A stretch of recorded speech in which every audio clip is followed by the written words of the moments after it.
I don't think it takes much of a genius to determine why this is hilarious. Ooh, shiny! And why this takes about 10 years off your lifespan. What the fuck? What the fuck? What the fuck? Did you hear that? I heard it. Which is a good thing because I am far from a genius, you know.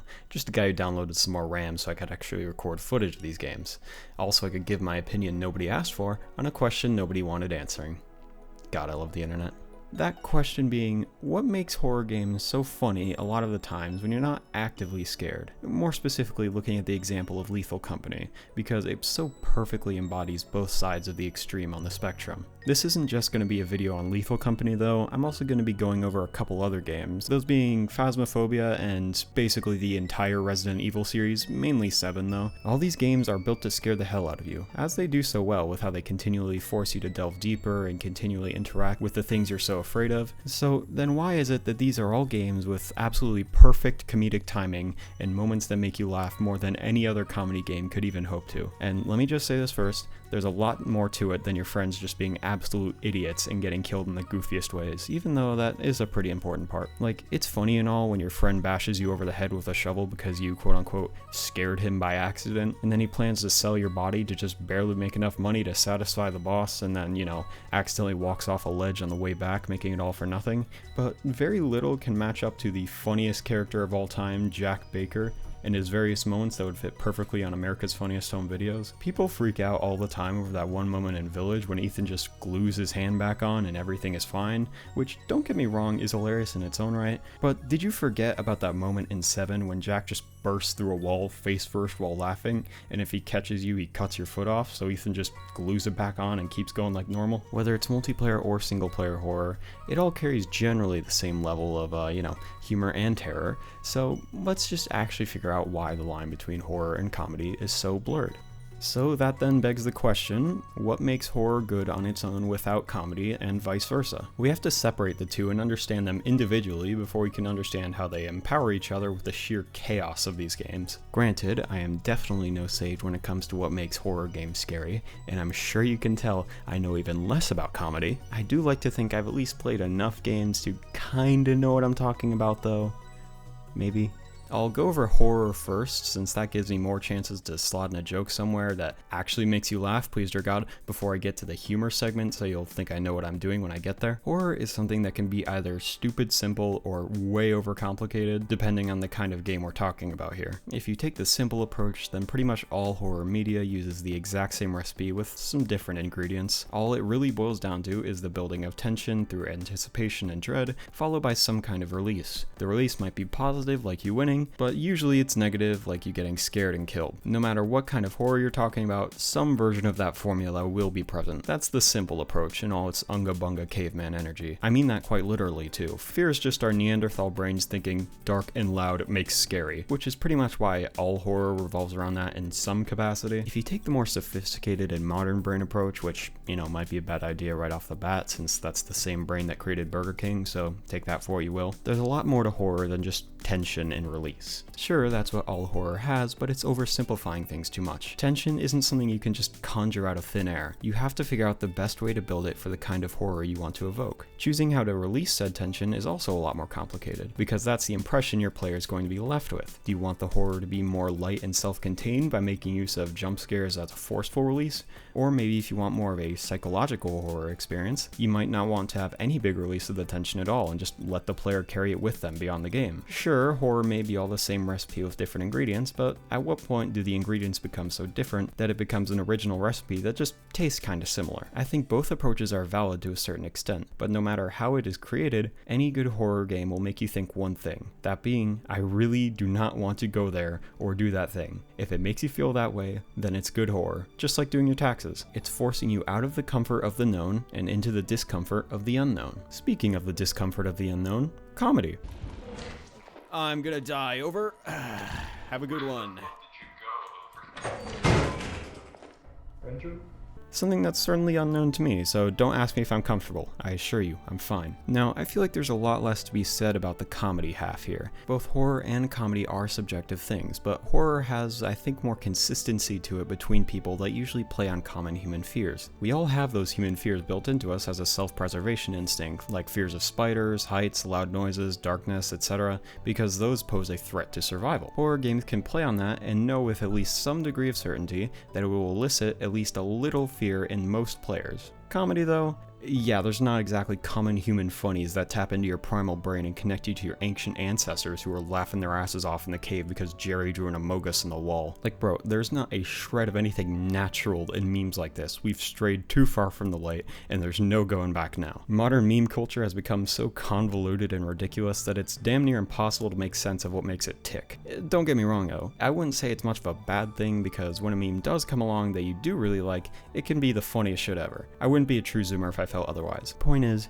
horror is absolutely subjective, but humor is infinitely more so. There are still some consistencies to it though, despite what I said earlier about Jerry drawing Amogus on the cave wall. Ancient humans might not have had much foresight to know humor would eventually devolve to that, but I'm sure they at least had their own caveman memes before they all got slaughtered by some ancient skinwalker or something. Like, we're all humans after all, therefore we've all found it hilarious at least once when another human has something really stupid happen to them while you're perfectly fine. Usually things like that aren't too serious or actually real. There's a difference between laughing at a coconut falling on somebody's head and watching your piece of shit neighbor Dinkelberg get blown up by a pipe bomb hidden in his oh so perfect garden that he never shuts up about. One is funny and the other you just lost out on a perfectly good coconut. That or something like perfectly cut humor. Comedic timing is such a large part of what makes jokes funny, as you would imagine, and personally I've always found perfectly cut videos to be really funny because it's like good comedic timing boiled down to its purest form. If there's a funny clip of something happening to somebody, cutting the video right as it happens will usually make it funnier because just as quickly as the thing happens, it ends, leaving your mind to fill in the rest of the gaps. Of course, not everyone finds that funny, but I do think it's a pretty popular form of comedy on the internet that I always see around in some way, shape, or form, so I'd wager it's a more consistently funny thing most people like. Above all else though, I'd say that the most consistent thing across all humor is, well, the unexpected.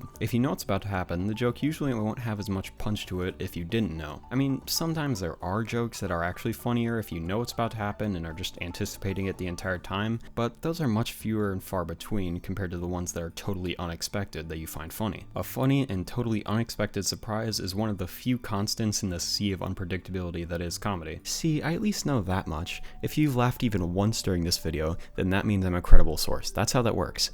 Okay, well, enough of my incoherent ramblings about what makes the funny ha-has though.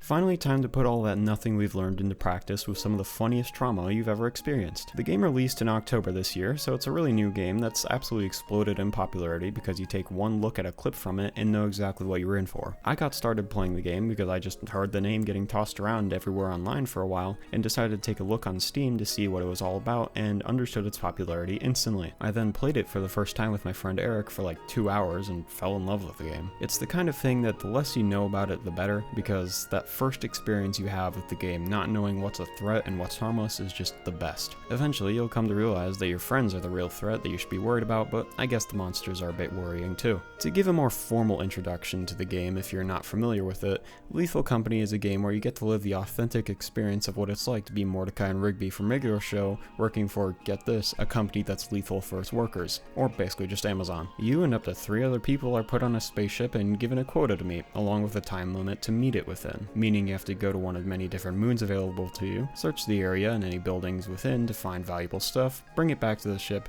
and hopefully leave with at least one clown still alive to continue running this absolute circus. Then you can go to what looks like rock bottom from that one SpongeBob episode to sell your junk to quite the friendly fellow and pray that it's enough money to meet tomorrow's quota so the boss doesn't come and break your kneecaps with a pipe. Well, okay, that last part might just be my own personal headcanon, but I think it's a lot funnier to imagine that you're working for the mob and have to meet the demands of some mobster with some goofy name like Ricardo Accardo or something. That's just me though. Oh yeah, and then with your freshly broken kneecaps, you get ejected into space and killed, so maybe it's a good idea after all to sacrifice your friends to that spooky monster and get some loot to sell both that and your friend's corpse. Because what's the point of being alive when you don't have enough money? This game really does teach you some valuable life lessons. That's just the basic rundown of the main gameplay loop. It's simple in concept to make it easy for everyone to understand as soon as they get started. There's a lot more intricacies to the game that I'll elaborate on as we get to them. When you start the game, you'll spawn in your spaceship with everything around you available to be interacted with. It might seem a bit overwhelming at first, despite the size of the ship, because of all the little things you can pick up or look at. While you're getting acquainted with your surroundings, your friend will join the game and blast your ears when they talk because they forgot to mute on Discord, and the in-game's voice chat is way too loud. This isn't a personal experience. I guarantee you some form of this happens to everyone when they play for the first time. Don't lie to me. Once you get that sorted out, you start to poke around your surroundings a little bit more and interact with the main terminal. This is the most important part of the ship that you'll be using all the time. It's where you can do stuff like set course for whatever hellscape moon you want to go to next, buy whatever equipment you and your friend can immediately lose when they die like an idiot, view the bestiary and realize how fucked you are, and a couple other things. It can seem a little confusing at first, but once you get the hang of it, it becomes really simple to use, and I actually really like it. Sure, it's a small thing, but having to do it like this is a really nice touch as opposed to just a traditional menu that adds a little bit of flavor. As for some of the other things around you, there's a main controller at the front with some screens you can look at for info during missions, and a lever that will start or end missions for the day. In the middle of the ship, there's the second most important part, which is the light switch. You can turn it on and off at random intervals just to be a nuisance to whoever else is in the ship. I've done the Nosferatu flipping the light switch bit like 5 times, and I swear, one of these days it's bound to get a laugh if I just keep doing it. Right above the light switch, there's also a speaker which will play a message when you either start the game for the first time or are moments away from ceasing to exist. So, let's just say mixed feelings on that part. A battery charger can be found opposite the wall of that I'm sure is OSHA compliant. Towards the back of the ship, there's a rack with an extra suit on it because God forbid you have to wear dirty clothes during all this. Like, come on bro, if you're gonna die, at least do it while wearing some clean clothes. Next to that are some buttons to open or close the doors, and spoiler alert, they will not keep you completely safe. And finally, a nice storage locker to put some of your treasures in. If this is what qualifies as treasure for us, then yeah, it's so over, bros. That's pretty much it for the ship. It's a pretty simple base of operations, but it works perfectly fine. It's about the only place in the game you're going to feel some degree of comfort and safety. How real that sense of safety actually is, well, debatable, but no matter what, it's leagues better than whatever could be waiting outside. Obviously, it's important from a gameplay perspective, but from a design standpoint, it's just as critical of a piece. A safe house like this is common in a lot of horror games where you can take some time to just calm down and brace yourself before you continue onwards. You're one sanctuary against the dangers of the world, but it's hard to understand that feeling if you don't know exactly what you're being protected from. So I guess we'll just have to see for ourselves and run through what the typical first mission in Lethal Company will usually go like. Let's see here, the first moon it defaults to when you start is named Experimental, which I guess sounds safe. Let's set course and see just what kind of stuff can be found in an abandoned station on barren moons that's somehow worth enough to meet the quota. Well, I'll give you a little preview and say that the fact that fucking pickles are worth up to 60 doubloons really says a lot about the economy in this day and age. So after you pull the switch and wait a few seconds while it loads, you descend onto the surface of the moon. Once it lands, that's it. You're free to explore and do whatever you want. It doesn't really tell you exactly what to do, so you just kind of land here and all you know is that you have to make money somehow. Well, that's not so bad then. I am American after all, and making a profit off of land we barely know anything about is practically our special ability. God, I hate it here. Taking a general survey of the land around you, there doesn't seem to be much in terms of things to harvest in nature on account of it being a desert. Well, hey, that's not so bad then. I am from Arizona after all, and anything having to do with the color beige, heat, and misery is practically our specialty around here. If you do decide to poke around before heading out for a bit, you won't find much. It's mostly empty, save for a couple mantiquails that just fly away, some half-buried and barren structures, and, if you're really unlucky, bees. We don't talk about the bees in this house. Not after what they did to me. Anyway, there's not much to talk about here, because you're usually not going to be spending much time outside anyways. Just walking through it to take stuff back to the ship, then going back the same way you came to the building like a bunch of little ants. This game is basically Pikmin 2 if you're familiar with it, except if you were the Pikmin and there wasn't any Olimar to lead you, so you're just kind of scared and alone with maybe 3 other Pikmin if you're lucky. Good luck going through the Dream Den, dipshit, have fun. Well, there's no use wasting time out here any longer. You are on a timer after all, so it's better to wrap things up quickly and head inside to get to the main attraction. Once you enter the doors to the facility, you'll probably immediately realize how likely it is that only one person is going to be making it out of this alive. As everyone does when they're faced with such a cruel reality, you start yelling Marco Polo because your friend walked in and you both realize there's a funny echo. That'll keep the thoughts of your mortality at bay, surely. The scenery is cold and eerie, about what you'd expect from a place like this, with just the hum of a fan spinning above to greet you. Once your friend is inside, you start to wander down the hallways into the facility. You probably start to feel a little uneasy for the first time in the game so far. Until now, it's just been you and your friend messing around, getting a feeling for what's going on around here, but you then start to grasp the kind of things that can go wrong. It's more of a fleeting sense than anything though, because it seems pretty dead in here at least, and you still have your friends with you. As long as you stick together, it'll all work out. In terms of gameplay, the building is randomized with a series of different modular corridors and rooms all stuck together to create your own personalized tomb. Different treasures will always be randomly scattered throughout the building, and this usually results in it feeling pretty maze-like with plenty of corridors that just lead to dead ends, locked rooms that don't have anything special in them. It can be kind of a challenge to navigate if you don't have a good memory and spatial awareness. It's kind of both a good thing and a bad thing, because the feeling of getting lost and not knowing how to escape is great for the horror of the game, but it can start to feel really samey with the same rooms getting stale over time. I'd be lying if I said there wasn't at least a small part of me that felt a little bit disappointed when I went to the other moons and found out that they all had the exact same interior theme of the main building despite the outside looking very different, with the exception of the other type of map, but that's pretty rare. In general, some more variety would be nice, but I think that's something that's just gonna generally fix itself as we get more updates. For now though, it works more often than it doesn't, I'd say. Within this procedurally generated hellscape, there's plenty of invaluable treasures for you and your team to discover. These can range anywhere from a radioactive core to a fucking egg beater, alright? It's slim pickings down here. Sometimes you'll just have to take whatever you can get. Sometimes you'll be blessed by RNGesus and find half the loot you need in the first room and the few adjacent ones, so you can just kinda grab it all and peace out without having to risk your life for a plastic fish. Other times you'll enter the building and every room will lead to a dead end without any loot to be found. Oh, and also there's a spooky man who looks like the kind of thing you'd see while overdosing on fentanyl. Should have gotten better luck, bro. Skill issue. In cases where the main entrance has literally nothing of value, you can enter through the fire exit to gain access to everything else. That is, if you even know where the fire exit is. Eventually you'll start to figure it out with each planet, but when you're first starting out and know nothing, you'll have no clue. When I started, we figured out that there was a fire exit, but I didn't know if there always was one in the same place on the outside, and I was honestly expecting it to be some kind of one-way door or something, so you couldn't actually enter that way, only leave. So whenever there was an unlucky seed with nothing in the front entrance, I would just leave because I thought it was a bugged seed and didn't think the fire exit was an option. It's an issue that resolves itself over time as you learn more of the game, but at the start it is really frustrating when I would lose a quota because of it. It is still mainly my fault though. Some changes to the way seeds are generated, making it so it's always guaranteed to be connected to the front entrance from the fire exit, with at least some treasures in between, would be nice to cut down on stuff like that happening. Even when you do know where the fire exit is, it can still be a pain to have to leave and go there instead, given that some of them are pretty out of the way. All the randomized treasures are great though. There's a good enough variety to keep things interesting even after playing for a while, especially these weird shiny disc looking ones. After you and your friends have poked around the place for a bit, you'll stumble upon your first one of these treasures. The scanner points out any nearby ones and tells you how much it's worth, so you know at the very least that you should take it and bring it back to the ship when you get a chance. At this point, it's also inevitable that maybe one of your friends has heard some kinda weird noises going around here somewhere.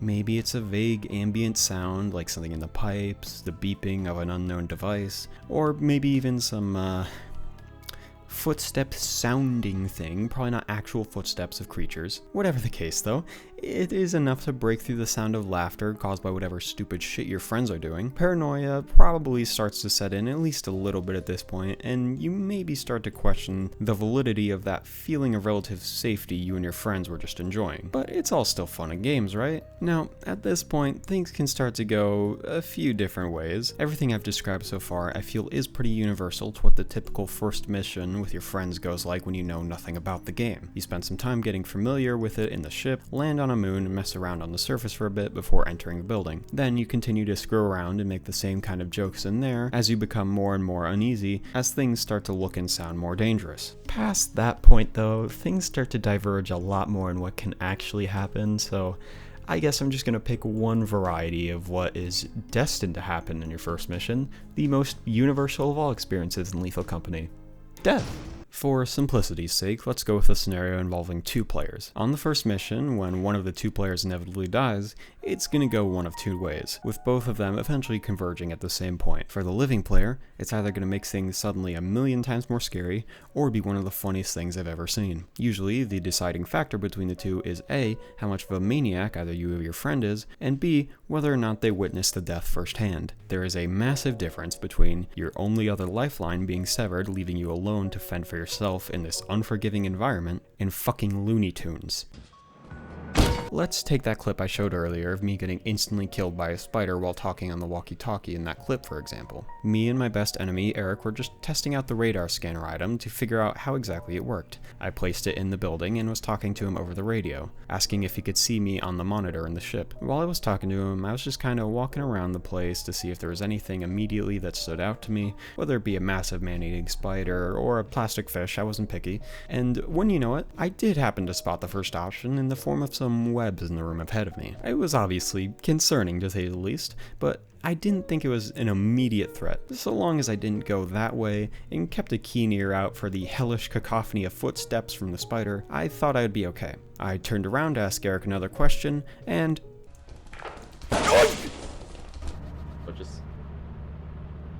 What's that red thing? I see something red. Entry? that spider just dead-ass instant transmission behind me and just killed me without a second thought.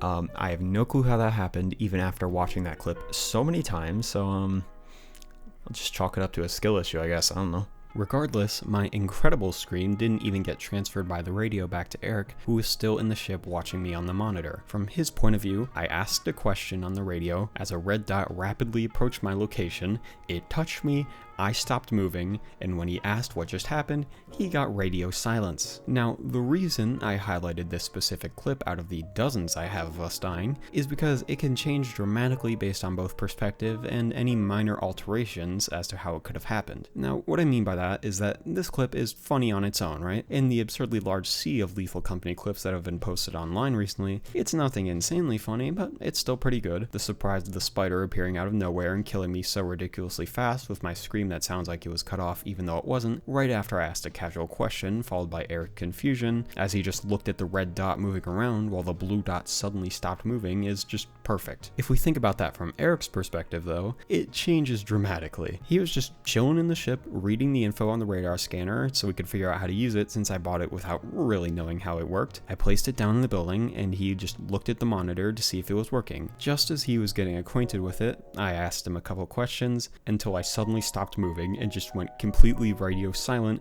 as a menacing red dot suspiciously got close to me. When he asked what the hell just happened, no response.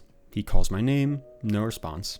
He calls my name again, still nothing, as my little blue dot continues to remain stagnant. One moment, we were just having a fun conversation, figuring out how the item worked, just joking around, being brain dead as ever, until that was suddenly just ripped away. The thing that all the comedy in this game stems from is seeing your friends be absolute clowns in the most unfriendly of places possible, and then pay the price for it. That's what I meant by how even though there are usually 2 ways death will look for teammates, either making things scarier or just being hilarious, they'll both lead to the same point. Or I guess it would make more sense to say that one eventually just funnels into the other once it's given enough time to set in.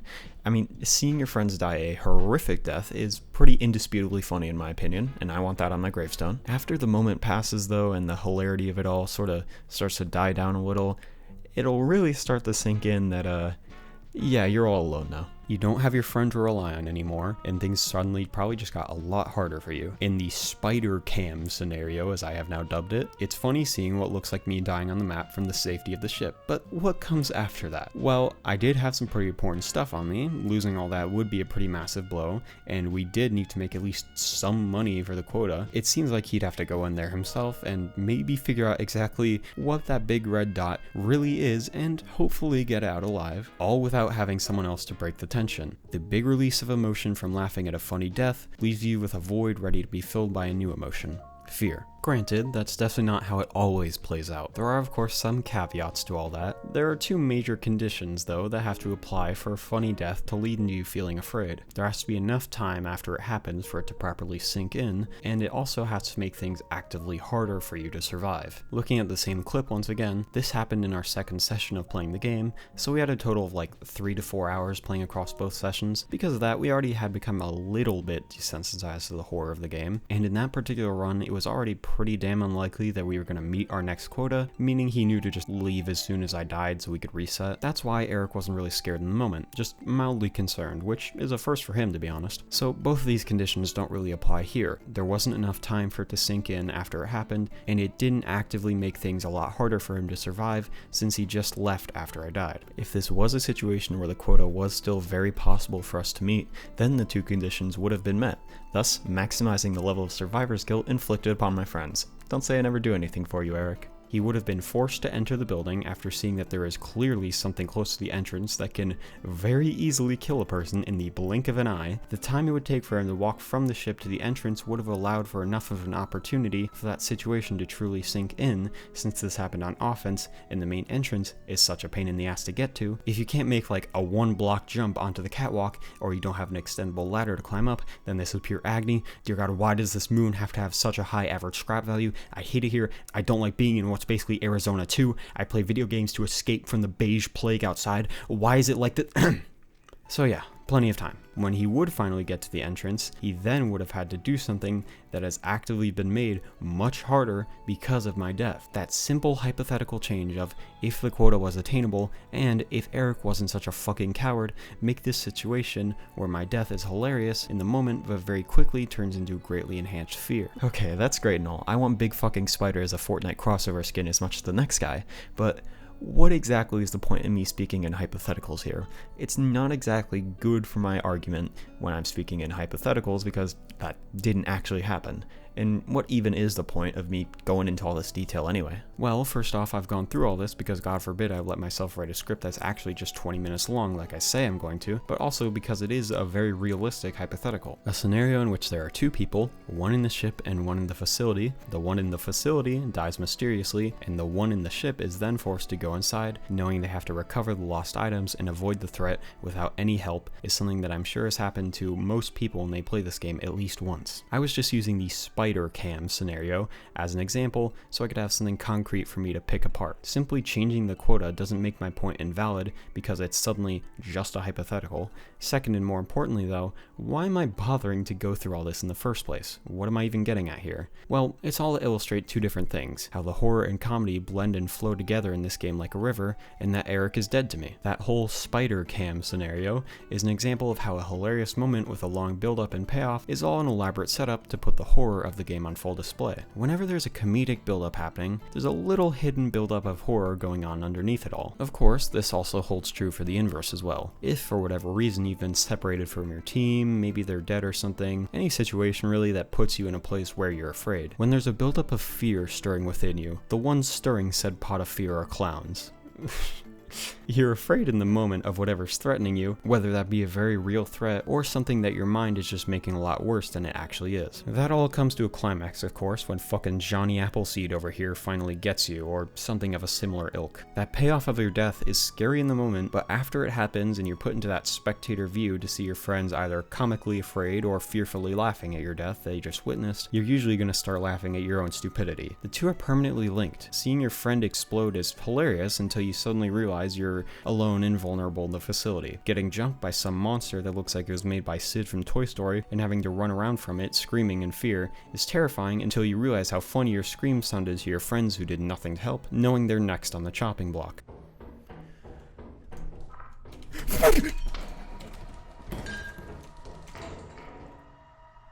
Hi. Horror and comedy are so intrinsically linked because they both involve a usually pretty slow build-up followed by a very large and very sudden release, and that release then leaves you ready to be overtaken by the other emotion. As one would imagine, it seldom works exactly like I described in practice, but the general formula is almost always present in one way or another, although the humor of the game is always what takes center stage for people though. If you watch any footage of people playing the game together, I can say with a somewhat high degree of certainty that they'll be laughing a lot more than they're going to be afraid. So So, if the dynamic between comedy and horror of this game really works the way I've described it, then why do the scales seem to be so tipped heavily in the favor of comedy? The way I described it, most people should be equally laughing and screaming, maybe even both at the same time for maximum concern from your friends and family. Well, you can always anticipate some exceptions first off, like how with any horror game, you will inevitably become desensitized once you learn all its tricks, leaving you with mostly just the comedy. I guess there is still an argument to be made that the comedy also wears off over time, but that's always going to adapt and change as old jokes get stale. You can come up with funny new jokes to freshen things up because you're both human and not me. The game itself can't just come up with new monsters on the fly to scare you. There's always going to be some random map generation or unlucky enemy spawns, maybe some new updates that can refresh the horror, but that's much more limited than just mocking your friends in new creative ways. You also have to account for the people who just don't really get scared by horror games at all. Your average Lethal Company player is somebody who's probably watched or played a couple horror games but doesn't have much experience with the genre beyond that. I'm willing to bet that quite a large percentage of people who've played Lethal Company only did it because they just hopped on VC one night and one of their friends wouldn't shut the hell up about the game, roping them into trying it on a whim. In most cases, a person who isn't interested in horror games obviously isn't going to buy one, which is what makes Lethal Company and a few other games different. Like I said, you're usually not going to be buying it because it's a horror game, rather because it just seems like a fun game to play with your friends. The horror aspects of the game usually work better on a person like that. That one dude on your Discord server who's decided to make Lethal Company their entire personality for the last month. Yeah, the rulebook kind of gets thrown out for them. What would a Lethal Company team be without the guy who knows absolutely everything about the game and keeps explaining every little detail to everyone even when it's not relevant? A better team, that's what it would be. Even if there is somebody who would be very susceptible to the spooky halls of capitalism, that can be changed drastically if there's somebody who isn't afraid. That person can keep the brain rot humor coming when a new player would be normally scared, tipping the scales in favor of comedy being the primary focus. That does come with the possibility of creating even more fear than normal though, because if the class clown over there dies or loses contact, then the new players will be even more lost and confused than ever. Look forward to that happening more often when they play in the new patch for the first time and get torn to shreds because they didn't know that rail cheese got nerfed, and they're absolutely nothing without that. You'll love to see it. Point is, the mood of other players is infectious. So long as there's one person who hasn't grasped the concept of their mortality, the whole team is going to feel less fear. Neither of those points are the reason I would say the game feels so much more comedy focused though. Above all else, I'd say it just comes down to this. Roger, over, 5er, 9er, big fucking monster. What? Sir, big monster sees me, affirmative. You wanna check that shit out in there? Yeah, sure. Oh no.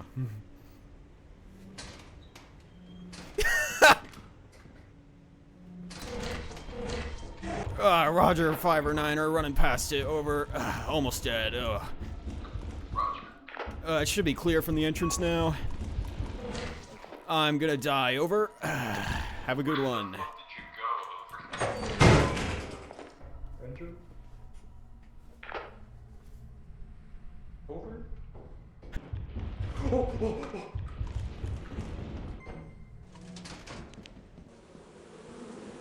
Fuck.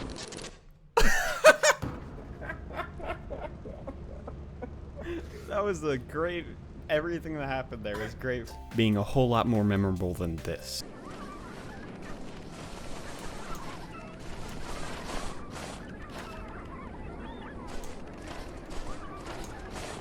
Hey.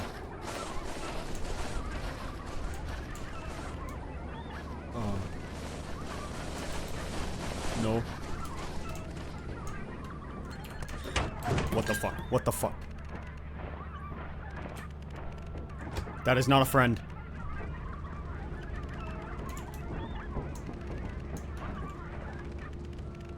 What the fuck?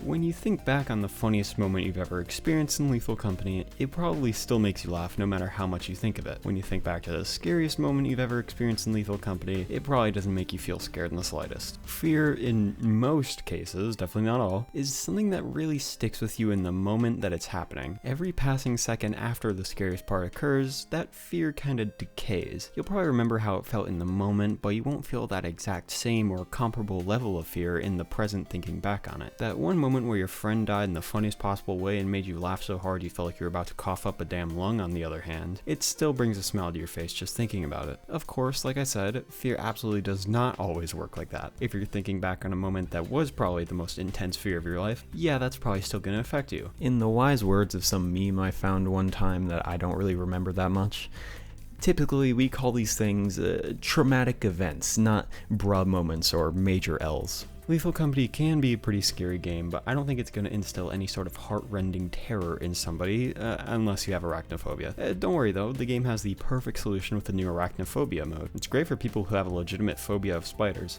Not so great for people who have a phobia of installing Counter-Strike Source. Fear as an emotion is one that inherently does not retain itself nearly as well as joy because it's predicated on an immediate threat. Reflecting back on moments of fear, you both know how it ends and can probably see things from a third-person perspective. You think of it as something that happened to your past self, which can kind of feel like a different person, and when you know what's going to happen, it becomes an expected event for a different person. Once again, let me reiterate that if you expand the scope to include especially traumatic events, then the rules go out the window. That fear, you probably will still feel some of in the present, but I'm speaking within the scope of Lethal Company. Accidentally pulling the pin on a stun grenade and forgetting to throw it, thereby blinding everyone and causing you to get killed, is actually just a bruh moment and a major L. Not a traumatic event you'll be telling your therapist about. Being able to see those once scary moments in an almost third-person perspective with the knowledge of what's already going to happen can very quickly distort the fear into present laughter. I only got to experience the pure fear I felt in this moment once. However, I get to experience the laughter I felt after the fact as many times as I want. Because yes, it really is that easy to make me laugh. That's what I would say I believe to be the core reason as to why it feels so much more like a comedy game than horror. When you're playing the game, it is more of an experience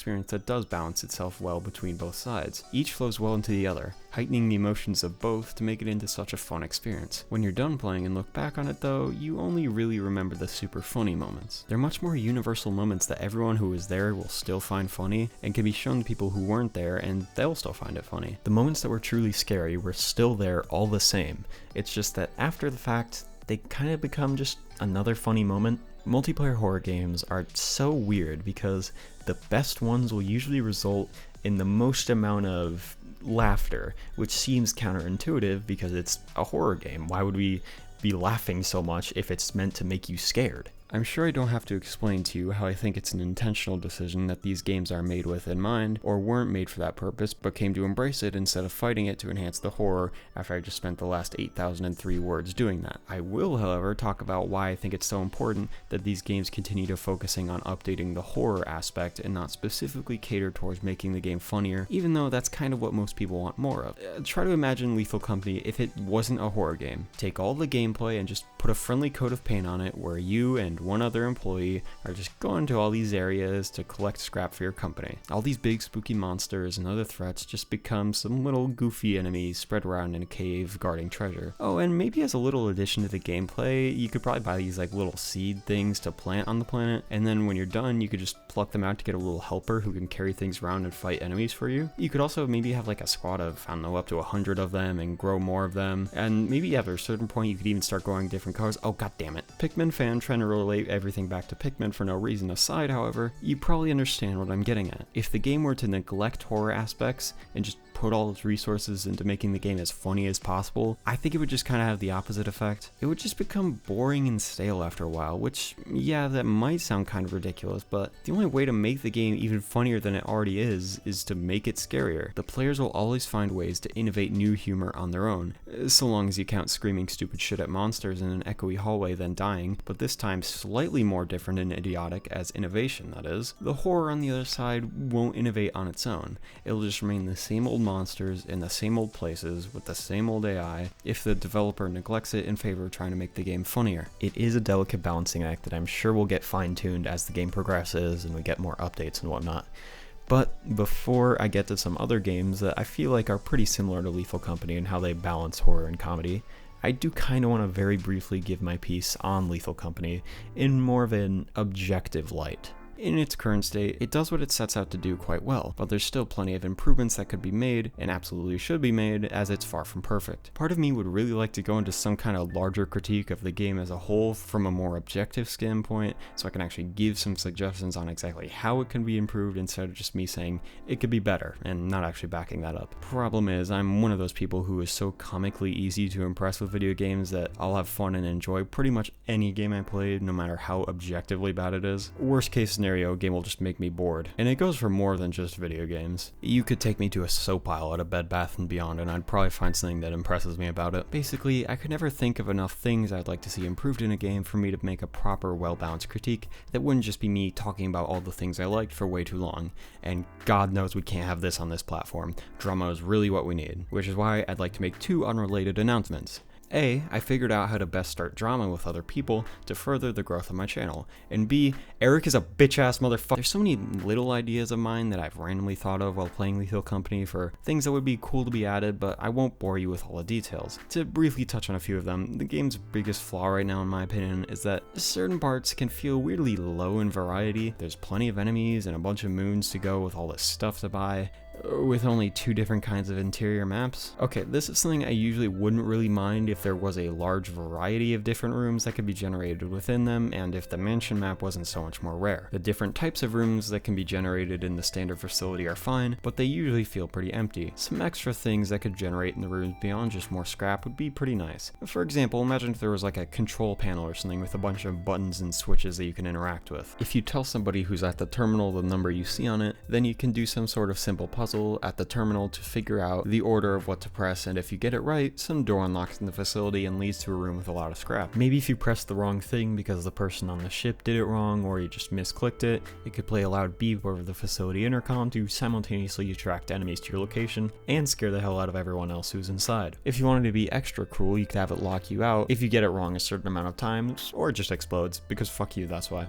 That's just one of many random ideas I've had while playing. There's plenty more I could talk about, but they really start to degrade in quality past that one, so let's not get into that. The game has a solid foundation, it just needs to be built upon more, which is why I guess it's an early access game, so I don't really hold it against it all that much. What it does have to offer in the specific genre of multiplayer horror though, is some of the best you can find on the market today. It's such a specific niche for a game to be in, but it's one that's incredibly fascinating. They're games that are built to evoke one emotion, and in the process of doing so they also create the opposite. Lethal Company is far from the only game to do something like this though. Despite how much it feels like it sometimes, this wasn't the first game to actually prove horror movies are correct with how people suddenly turned into stupid horror movie protagonists when put in a similar situation. It's somehow a universal phenomenon that whenever you're playing stupid games like these for the first time, you or your friend always decides it's a good idea to split up. You'd be surprised by how often it works out. Now, there are 2 other similar horror games that play into the same dichotomy of horror and comedy like Lethal Company that I want to talk about. Both to show how this is more of a universal thing more horror games should take advantage of, and also because I have no self-control. Just let me write one more page, okay? This is page 13. We won't even get to page 14, okay? This will be the last one, and then I'll quit cold turkey, won't write anymore, and the video will be over, and it will be out, okay? This will be the last page, I promise. Okay. So, this is the last page. Better make it worth it. So in this second half of the video, Phasmophobia is a game that I'm sure you're probably familiar with if you've liked Lethal Company. The first game to make everyone actively scared of a voice chat system since the days of Xbox 360. Only this time, it makes you scared for the right reasons because of how proximity voice chat enhances the horror so much, similar to Lethal Company. To give a super quick introduction of the game on the off chance you actually don't know about it, it's a 1 to 4 player co-op ghost hunting game. You go on missions to locations that are haunted, use a variety of tools to find up to 3 pieces of evidence to determine what kind of ghost it is. Each one has a unique behavior and evidence, so it's your job to figure out what type it is and escape with your life. Your friends' lives are optional, don't kid yourself. Back in 2020, when the game released in early access, it blew up as both a hilarious and terrifying multiplayer horror game, as I'm sure you might remember. It was a game that made so many of us realize how much more scary a multiplayer horror game can be with proximity horror chat. It alone spawned what I can only define as a mini subgenre of multiplayer ghost hunting games, with some of them being actually pretty damn cool. Lethal Company's parallels to Phasmophobia I'm sure are apparent at a first glance, glance, but that's absolutely not a bad thing. The two offer such different experiences of the same thing, making them both fun in their own ways. If Lethal Company is a blend of horror and comedy that leans more towards the comedy side,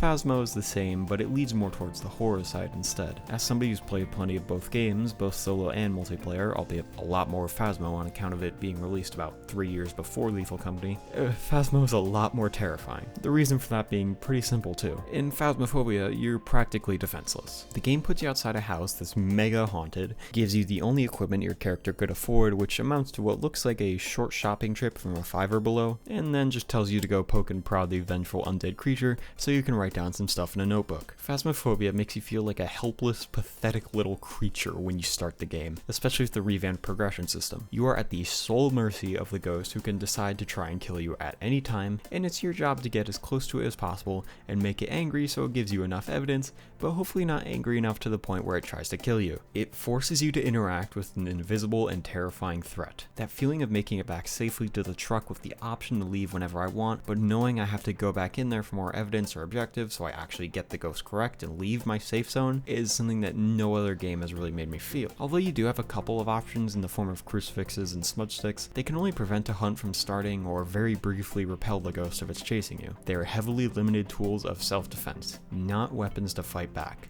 Compare that to Lethal Company, which gives you shovels, stun grenades, zap guns, and hell, even extension ladders if you're skilled enough. All weapons that can be used to actively fight back and potentially kill what's threatening you. That's what I believe to be the core reason as to why they lean in different directions between horror and comedy. You are significantly less powerful in Phasmophobia. Fuck, it's page 14. Okay, I said I would quit after the last one. Okay. No, nobody's gonna tell me when to stop. Fuck it, we ball. Anyways, the difference in power given to the player heavily shifts the feeling even if it's not actually that big of a difference. Sure, you have weapons to fight back in Lethal Company, but if you've actually played the game, then I'm sure you can practically hear the asterisk next to those words. Out of the 12 indoor enemies that can spawn, 5 are completely invincible, and the ones you can kill are usually pretty hard to do without somebody dying. If you're playing solo, then yeah, there's practically no shot of you killing some of the tougher enemies unless you're fucking Shovel Knight. You do at least have the option though. And the lower threat ones aren't that hard to kill. You have some power, especially in numbers. You have no power in Phasmo though. When the hunt starts, if you didn't place a crucifix in range to block it, or don't have a smudge to Dark Souls parry the ghost's meaty claws, all you can do is run and hide. Even if you are hiding, if you make too much noise in real life or forget to turn off any electronics you have, then the ghost will find you. The near complete lack of control or power makes things so much more scary. That, and also this might just be a crackpot theory of mine, but I think the difference in mobility plays a large part too.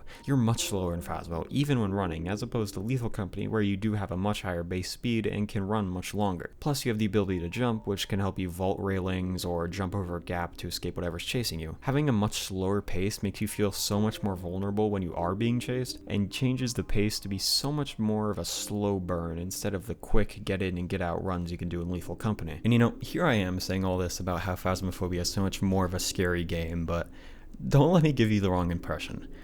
Phasmophobia is hilarious. Nothing quite hits the same as when a hunt starts and you run away but your friend gets caught, so you're just quietly sitting in your hiding spot while you hear your friend's muffled screams in the other room as they're getting killed. Then when the hunt ends and you look out to where the screams were coming from and find their body looking like this, or maybe every new player's reaction to the bendy backs of the player models looking like some kind of skinwalker, invertebrate, great value, very real human, or the joy of somebody being inside the building while you're in the truck only to hear static on the radio from them when the hunt starts, followed by screams from the inside, and a total radio silence when the hunt ends never gets old either. It blends horror and comedy all the same, even if it might feel a bit horror-oriented while playing. The slow burn atmosphere and near complete absence of power in the player makes the moments of horror stand out a lot more while still retaining those funny moments. The two games are practically the same in both genre and general structure. They're 1 to 4 player horror games with an emphasis on proximity voice chat, where you pick one of many locations to earn some spooky minimum wage, and after the mission is done, you're scored on how well you did and rewarded in kind. Yet despite all that, they feel so different to play,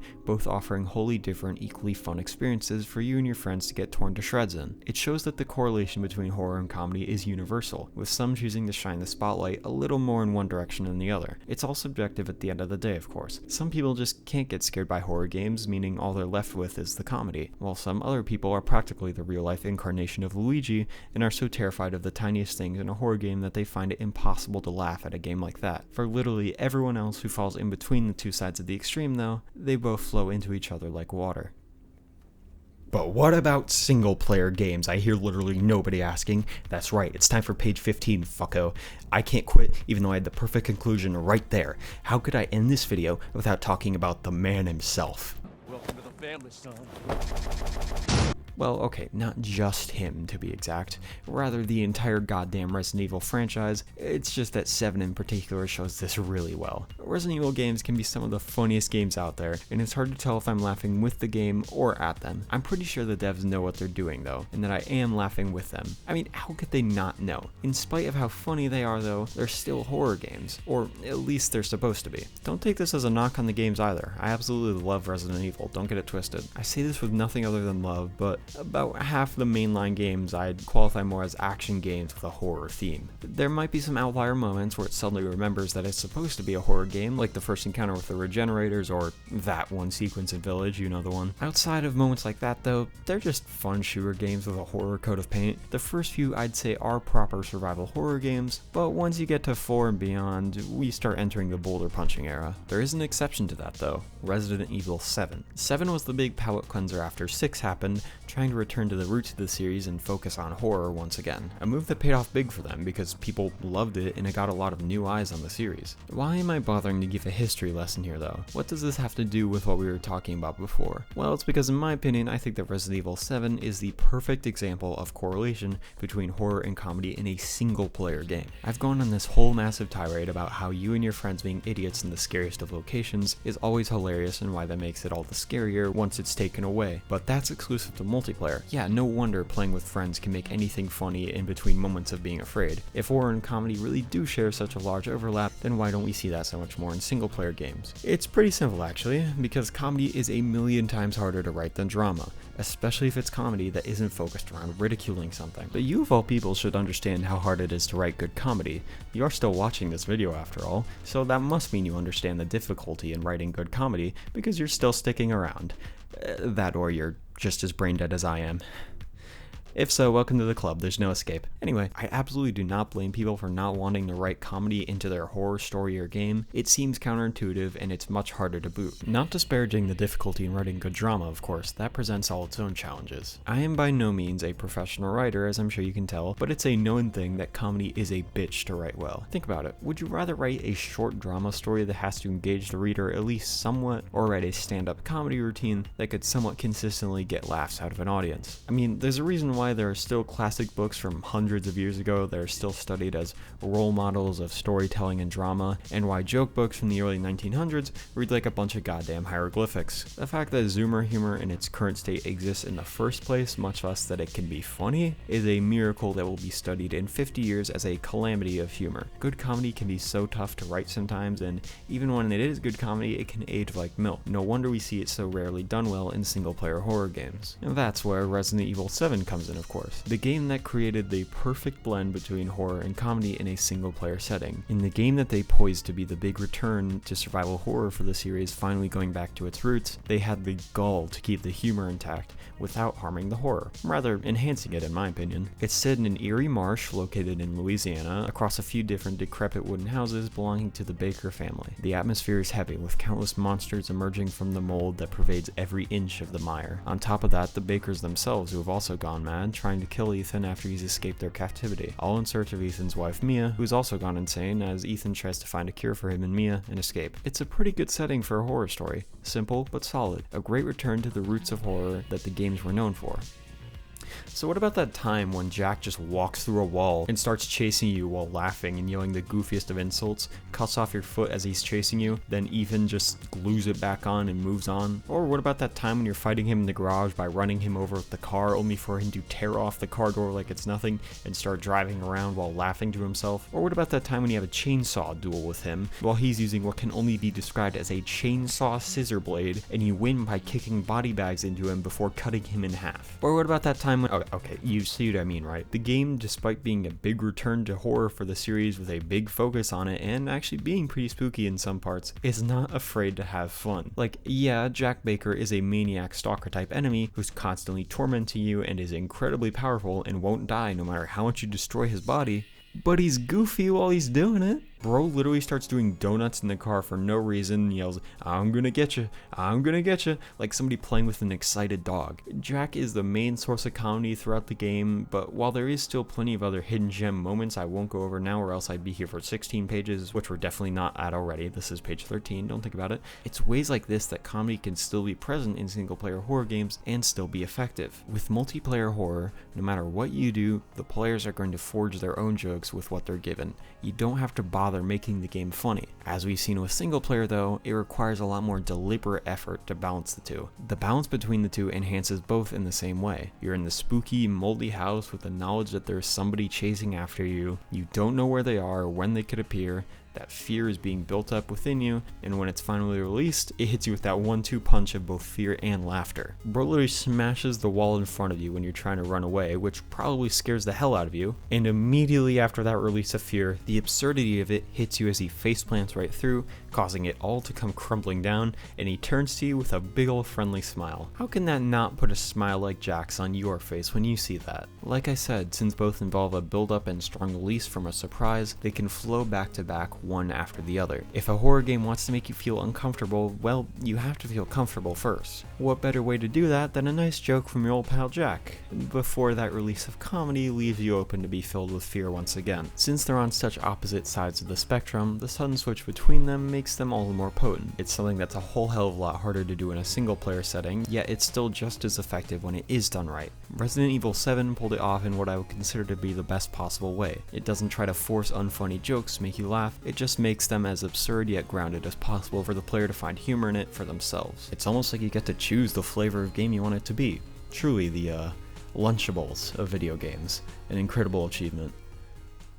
Stupid. There are more traditional ways for a horror game to balance the two. Not every game is up to the challenge of being like Resident Evil 7, and I don't blame them. If you look at it from the perspective of the dichotomy between discomfort and comfort, you'll start to see it a lot more in horror games. The concept of a safe room, for example, something in a ton of horror games, including all three I've focused on so far. A space for the player to unwind and find some safety so that they can be forced out of it into the discomfort of the unknown. It's a classic tactic in tons of horror because it works so well. Sure, you want to make the game as scary as possible, but that can get exhausting for the player. Having a designated location for them to recharge is great for enhancing the horror of the game in that way, despite it seeming a little counterintuitive at first. Plus, it gives you a chance to invade that safe space after a while to make them question everything they've ever known, the goal of any good game dev. The way I see it, there are 3 different tiers of horror games. Horror that is nothing but constant horror, horror that balances comfort and discomfort, and horror that balances horror and comedy. I said horror 5 times in that sentence before you go back to rewind and count.